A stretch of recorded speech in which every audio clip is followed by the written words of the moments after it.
ফাউস্টকে বাজি রেখেছিলেন ঈশ্বর। শয়তান বলেছিল, এই পৃথিবীকে আমি বাড়ি, গাড়ি, নারী, সম্পদ আর খেতাব খয়রাত দিয়ে দখল করে ফেলেছি। ব্যভিচার, যুদ্ধ আর মহামারী ছড়িয়ে মানুষদের এমন কোণঠাসা করে রেখেছি যে সবাই আমাকে ষোড়শ পচারে পুজো করছে। অতএব এই দুনিয়াদারি আমার।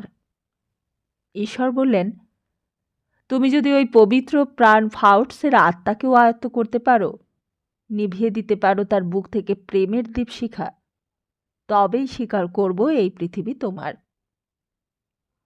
শয়তান ফাউস্টের আত্মা কিনে নিয়েছিল, তাকে ভোগ, সুখ, জগতের যাবতীয় বিলাস ব্যসনের মধ্যে ডুবিয়ে রাখতে পেরেছিল।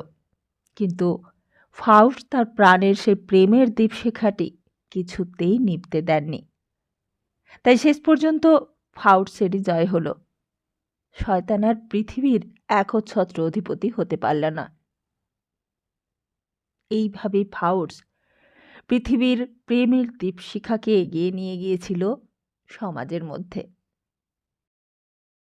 যেই দৃষ্টিপ্রদীপের মধ্যে পৃথিবীর অন্ধকার পায়ে পায়ে পার হয়ে গিয়েছিল অনেকগুলো পথ, এগিয়ে গিয়েছিল নতুন জীবন, বেঁচেছিল নতুন প্রাণ।